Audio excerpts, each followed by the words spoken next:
E falamos agora a respeito dos efeitos climáticos sobre as áreas de produção. Falando especificamente no Centro-Oeste, no estado do Mato Grosso do Sul, há uma expectativa de que o inverno ou o frio seja mais rigoroso nesse ano de 2020. Para falar a respeito deste assunto, eu vou conversar com o pesquisador da Embrapa, Danilton Flumian, que conversa conosco pela internet. Danilton, obrigado pela sua participação aqui no Agricultura BR, no canal do Boi. É fato, teremos temperaturas mais baixas mesmo em 2020? Boa tarde. Oi, boa tarde, Fabiano. Eu que agradeço a oportunidade de conversar contigo, com os telespectadores do canal do Boi.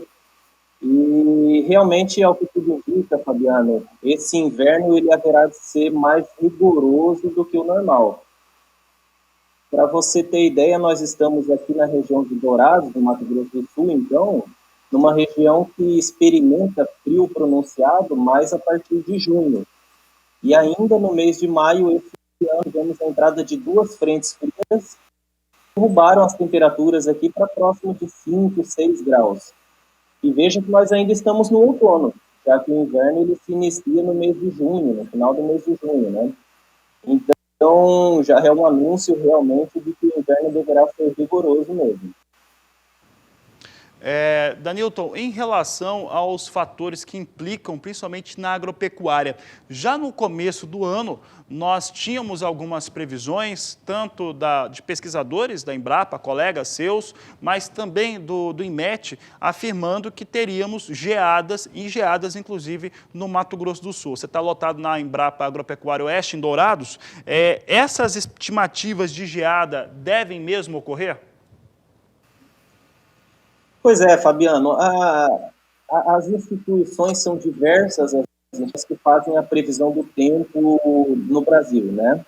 No presente momento, as instituições parecem convergir para esse cenário de frio intenso, mas a Embrapa, ela desenvolveu um sistema de previsão de geadas, já são 3 anos que a gente divulga essa previsão de geadas para a região sul do Mato Grosso do Sul, né?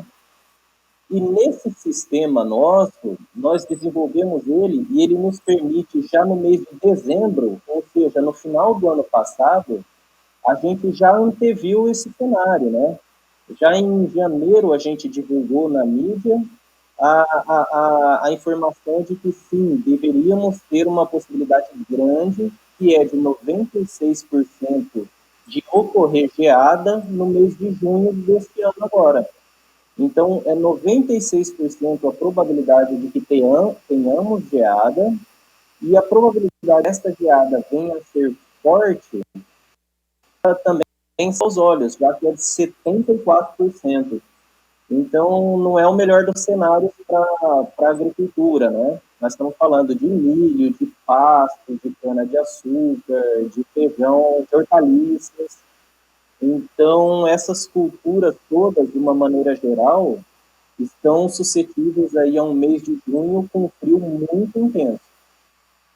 Danilton, eu vou separar agora essa pergunta em duas partes. Eu vou perguntar especificamente sobre a cultura do milho e depois sobre as pastagens para o gado bovino aqui no Mato Grosso do Sul.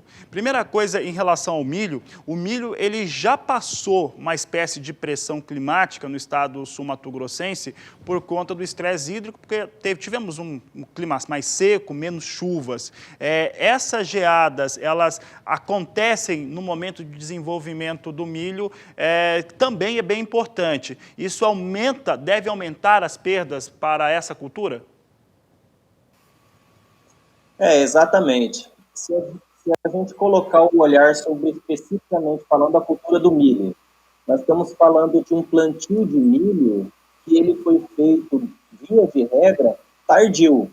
Por que ele foi tardio? Porque a safra de soja faltou chuva na época da semeadura e muito da semeadura da soja no nosso estado do Mato Grosso do Sul acabou atrasando. Consequentemente, aquela dobradinha que o produtor faz e depois vem o milho safrinha, então, esse milho safrinha foi atrasado também sua semeadura. Então, nós tivemos muitas áreas de milho safrinha que foram semeadas tardiamente, ou seja, depois de 10 de março, esse milho, de uma maneira geral, experimentou nas fases iniciais problema climático com falta de chuva, inclusive. Então, foi uma largada das melhores. E, infelizmente, pode acontecer de algumas áreas desses plantios chegarem agora no mês de junho, numa fase do milho ainda muito sensível à geada.